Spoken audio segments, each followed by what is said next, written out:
मेरे प्यारे भाई और बहनों, हम लोग सामने काल के तीसरे रविवार में प्रवेश कर रहे हैं और आज का पाठ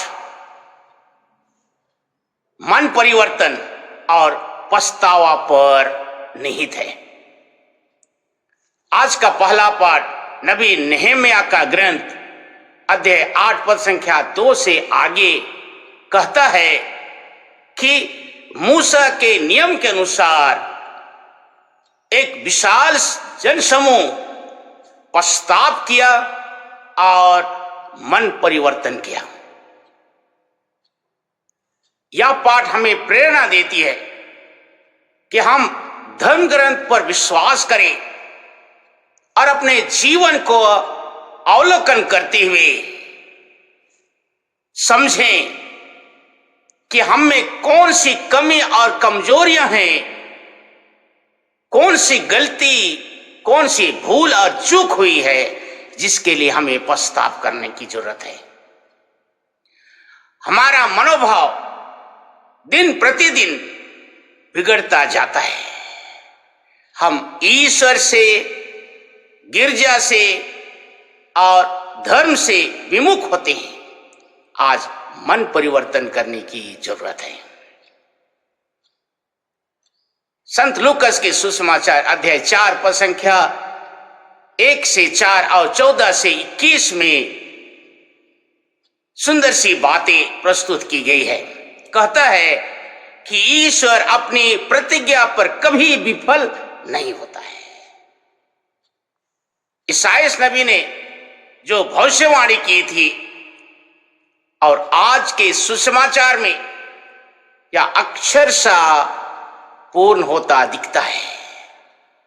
यीशु ख्रीस्त ने सभागृह में नबी ईसायाह के पुस्तक को ली और पढ़ा, जिसमें कहता है, प्रभु का आत्मा मुझ पर छाया रहता है क्योंकि उसने मेरा अभिषेक किया है, जिससे मैं दरिद्रों को सुसमाचार सुनाऊं, बंदियों को मुक्ति और अंधों को दृष्टिदान प्रदान करूं, दलितों को स्वतंत्र और प्रभु के अनुग्रह का वर्ष घोषित करूं।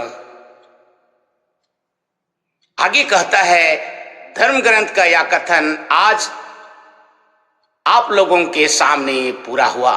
कहकर यीशु ख्रीस्त धर्म ग्रंथ को बंद करके उस सिंहासन पर बैठ गए जो आने वाले प्रभु के लिए प्रतीक्षा की जाती थी। एक चीज स्पष्ट है कि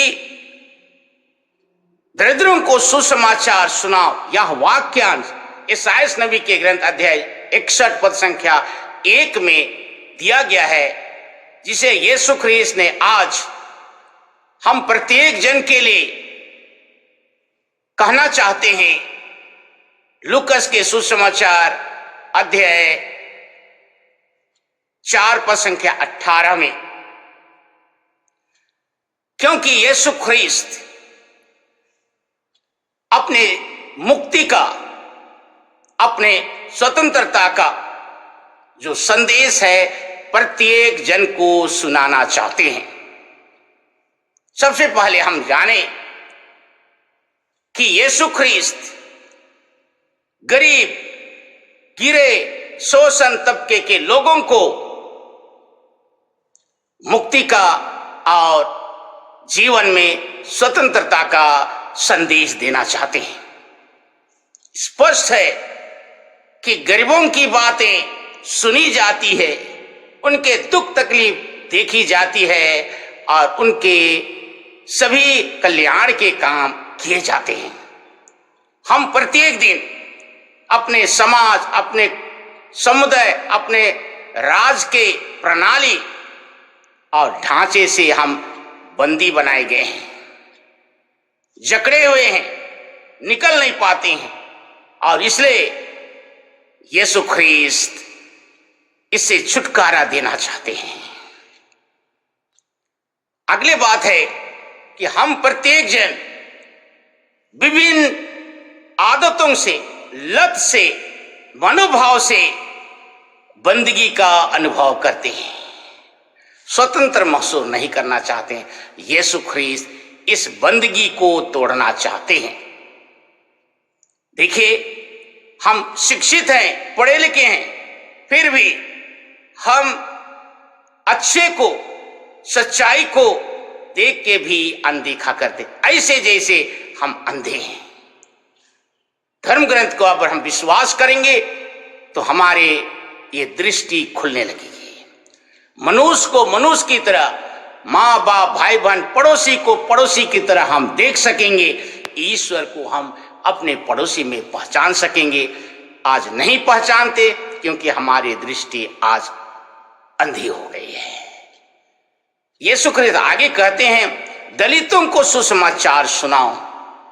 प्रियजन, यीशु ख्रीस्त का संदेश दबे, कुचले, गरीब, अंधे, लंगड़े, बीमार से पीड़ित सबों के लिए वो शांति का संदेश देना चाहते हैं। और इसलिए जब हम विश्वास करते हैं कि प्रभु मुझे भी कुछ कहता है, देखिए, ईश्वर नबियों के द्वारा, अपने पुत्र के द्वारा और आज भी प्रत्येक दिन के पाठों के द्वारा हमें कुछ कहते हैं। यह संदेश छिछला नहीं है। ईश्वर कभी भी अपनी प्रतिज्ञा से विफल नहीं होता। आइए, विश्वास करने की जरूरत है। जैसे यीशु ख्रीस्त की भविष्यवाणी, ईसाइया नबी द्वारा की गई भविष्यवाणी आज पूरी होती है। आपके लिए, मेरे लिए ईश्वर प्रतिज्ञाएं की है और इसलिए वह पूरा होके रहेगा। पिता ईश्वर हम प्रत्येक जन को दृढ़ विश्वास दे, अपने पापों से हमें पछताव दे और विश्वास में आगे बढ़ने की कृपा दे। आप प्रत्येक जन को बहुत बहुत धन्यवाद और जय यीशु। एक बात कहना चाहूँगा, यदि आप मेरे चैनल को सुनना चाहते हैं, व्यक्तिगत तौर से आप तक पहुँचाने में असमर्थ हूँ, इसे कृपया सब्सक्राइब कर लीजिएगा। धन्यवाद।